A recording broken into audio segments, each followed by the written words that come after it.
બંધ કરો.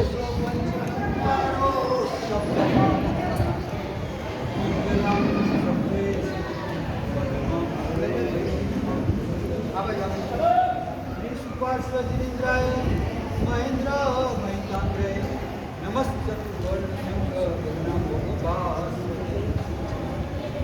મંગલમ પદ્મચિતાદ્યા મંગલમ કનિકો મંગલમ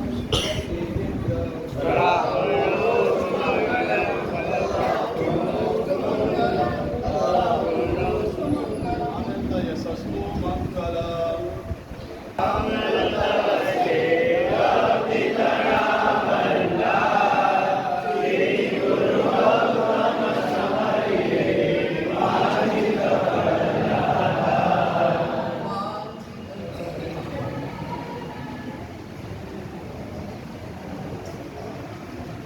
આગળનું એક વાક્ય છે બહુ જ મહત્વનું. કદાચ આજના દિવસે બહુ મહત્વનું લાગે એવું વાક્ય ગુજરાતી કર્યું છે. વર્તમાનમાં આપણને જે કંઈ મળે છે, ફરી વર્તમાનમાં આપણને જે કંઈ મળે છે તે આપણા કરેલા પૂર્વના કર્મના આધારે મળે છે. જી સાહેબ.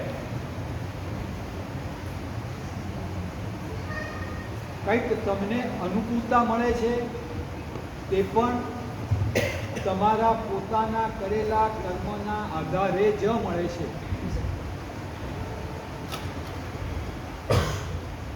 ભવિષ્યમાં જે કંઈ મળવાનું છે વર્તમાનમાં તો મળી ગયું, એની તો ખબર પડી ગઈ કે મેં કંઈક સારું કર્યું હતું એટલે મને અનુકૂળતાઓ મળી. મેં કંઈક કોઈને દુઃખ આપ્યું હતું, કંઈક પાપ કર્યું હતું, કંઈક ખોટું કર્યું હતું તો મને દુઃખ મળે. આ સિદ્ધાંતો તો સમજાઈ ગયો. પણ ભવિષ્યમાં જે મળવાનું છે એ વર્તમાનની પરિણતિના આધારે મળવાનું છે. ફેર શું પડ્યો? ભૂતકાળના કરેલા કર્મના આધારે એટલે ક્રિયાઓના આધારે કર્મ બંધાયું. પણ ભવિષ્યમાં જે કંઈ આપણને મળવાનું છે પછી એ મોક્ષ હોય, એ મોક્ષ માટે સાધુપણું હોય, ભગવાનનો ધર્મ હોય કે બીજું જે કંઈ પણ ભવિષ્યમાં આપણને મળવાનું છે એ બધું વર્તમાનની પરિણતિના આધારે. આ પરિણતિ એટલે શું? પરિણતિ એટલે બહુ જ જાડી ભાષામાં કહીએ તો તમારા મનના પરિણામ, વિચારો. તમારું વિચારસરણી કઈ બાજુની છે એ કદાચ બોલવામાં ન પણ આવતું હોય. તમારા વિચારો એક જ હોય કે ક્યારે મને દીક્ષા મળે, ક્યારે મને દીક્ષા મળે. આવું કદાચ તમે બોલતા ન પણ હોય. અરે તમે એના અંગેની પરિસ્થિતિ એવી હોય તો તમે ક્રિયાઓ પણ ના કરતા હોય, એક સામાયિક પણ ન કરી શકતા હોય, એવું બને. પણ અંદર માયલો બેઠેલો અંદર શું વિચારે છે, મારે શું જોઈએ છે, એના આધારે ભવિષ્યમાં મળવાનું છે. આજે વાત એટલી કરવી છે કે આ પરિવાર આમ તો ઘણા વખત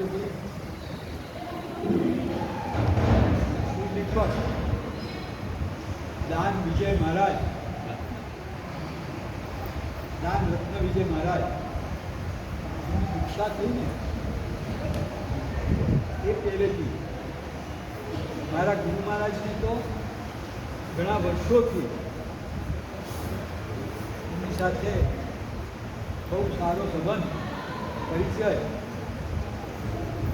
આ કુટુંબનો પણ આ પરિવારનો પણ ગુરુ મહારાજ પ્રત્યે ના માત્ર ગુરુ મહારાજ પ્રત્યે એવું નહીં, ગુરુ મહારાજ પ્રત્યે તો હતો જ, પણ તમામ સાધુ ભગવંતો પ્રત્યે પણ ખૂબ આદર અને સત્કાર ભાવ એમનામાં હૈયામાં ભરેલો છે.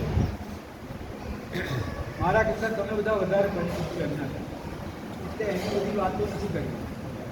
અત્યારે ખાસ વાત એ કરી છે કે એમણે જે ફરી પાછું યાદ દેવડાવ્યું આપણને વર્તમાનમાં જે મળેલું છે શેના આધારે ભૂતકાળના કરેલા કર્મોના આધારે. એટલે એમને જે લક્ષ્મી મળી છે ને એ પણ એવી લક્ષ્મી કંઈક કહી શકાય કે પુણ્યાનુબંધી પુણ્યવાળી લક્ષ્મી. તમારે ત્યાં બે પ્રકારની લક્ષ્મી હોય, એક નંબર અને અહીંયા ત્રીજો નંબર પણ આપેલો. ગરબડવાળી એવી લક્ષ્મી કંઈક સારું કર્યું હતું એટલે લક્ષ્મી મળી ખરી, પણ એ લક્ષ્મી મળ્યા પછી સદવ્યય કરવાના બદલે માત્ર ભોગ અને ઉપભોગમાં જ વાપરવાનું મન થાય. કદાચ એ વાપરે નહીં ને, વાપરવાનું મન ન થાય ને, તો પેલા મમ્મણની માફક મૂકી રાખવાનું મન થાય. આ બીજો રસ્તો. બીજો રસ્તો છે નાશ. એટલે ડૉક્ટર વગેરે, વકીલ વગેરે, પોલીસ વગેરે, સરકારી માણસો વગેરે એ લોકો શું કરીએ. ધનના 3 રસ્તા: દાન, ભોગ અને નાશ. મારે કહેવાની જરૂર થયેલી લક્ષ્મી કેવી હશે એ ખુલાસો તમે પાસે કરવાની જરૂર ખરી. ખૂબ ખૂબ અનુમોદના થાય એવા ખૂબ સારા સારા અનુમોદનીય કામ કરે છે, ભૂતકાળમાં પણ કરેલા છે. હમણાં કાલે કે પરમ દિવસે મારે વ્યાખ્યાનમાં જ્યારે વાત આવી ને ત્યારે કહેવાનું થયું માથું ભગવાનની દાદાની પ્રતિષ્ઠાનો આજથી 16 વર્ષ પહેલાંનો એ દિવસ. અને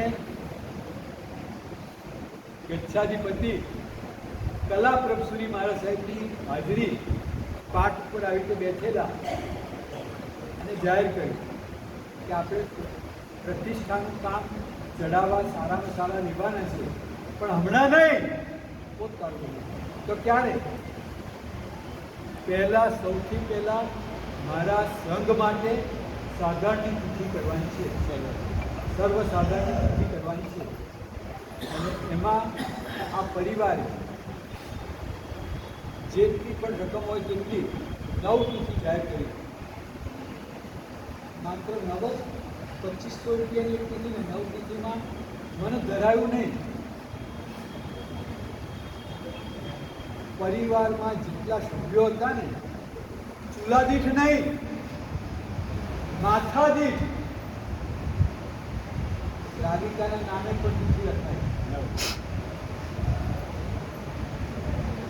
પિતાજીના નામે, મમ્મીના નામે, દીકરાના નામે, દીકરીના નામે, ભાઈના નામે, જેટલા પરિવારમાં માથા હતા ને બધાના નામે 9 તિથિ લખાય.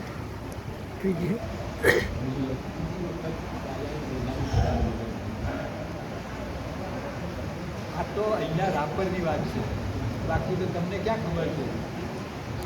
એમના સુકૃતોનું જો લિસ્ટ બનાવવામાં આવે ને, મને એટલી પાકી ખબર છે કે જો એમના સુકૃતોનું લિસ્ટ બનાવવામાં આવે ને તો કદાચ તમારી ડાયરી ઓછી પડે. પોકેટ ડાયરી આવે ને, પોકેટ ડાયરી ઓછી પડે, નાની પડે. ખૂબ ખૂબ અનુમોદના. આજે પણ એ માર્ગે જઈ રહ્યા છે.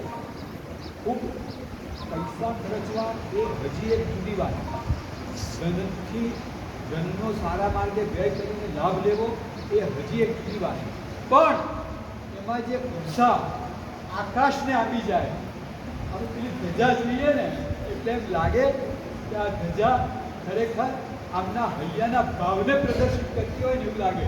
શું કરું અને આમ સિદ્ધશિલાને સ્પર્શી જવું, આકાશને આપી જવું, ઓળંગી જવું, એવી ધજા એ પણ આમના હૈયાના કેટલું ભાવ બતાવતું હોય એવું લાગે. આવા વિશિષ્ટ લાભ લેનાર પરિવારને ખૂબ ખૂબ અનુમોદનાની સાથે બીજી શ્રી સંઘને આજે એક વાત કરી છે મારે. તમને બધાને ખબર છે કે વડીલો છે ને એ અનુભવથી શેર કરી શકે, પોતાના અનુભવથી માર્ગદર્શન આપી શકે, પણ ફિઝિકલ વર્ક પોતે શારીરિક શ્રમ કરી શકે નહીં. એટલે એ વખતે એ બધું પૂરક બની અને આ યુવા વર્ગે લીધી લીધું અને એક કામ જવાબદારી મને આવીને વ્યક્તિગત કહી ગયા, મારા સાહેબ તમે કોઈ ચિંતા ના કરતા, તમે જે કહેશો કે ઉપરથી જે કર્યું છે એ બધું અમે કરી દઈશું, શું કરવાનું એ તમારે ખાલી અમને કહેવાનું, બધું કામ થઈ જશે.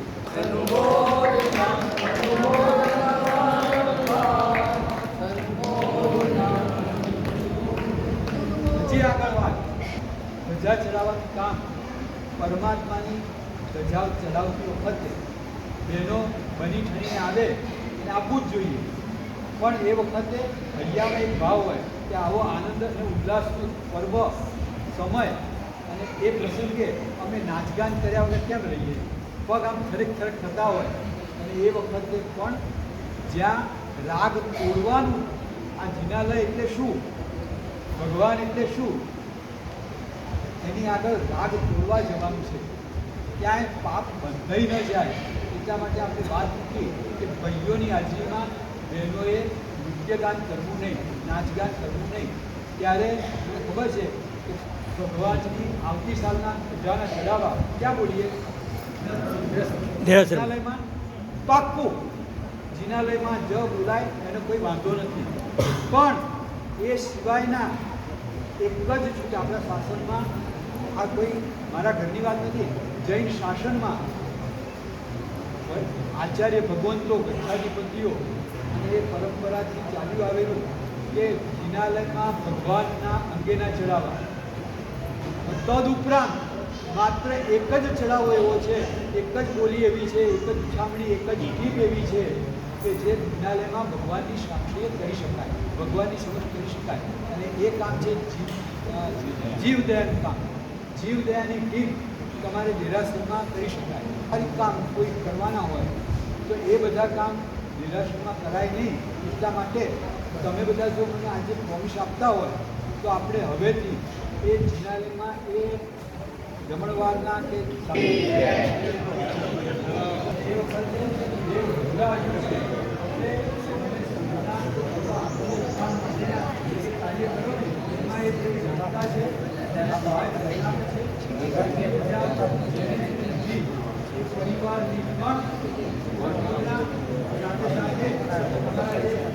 પરિવારની રક્ષક દેવ કહેવાય, એ મામાની ધજા, પછી મંદિરની ધજા, આ બધા પરિવારોની પણ ખૂબ અનુમોદના કરીએ છીએ. પરિવારવાળા શાસક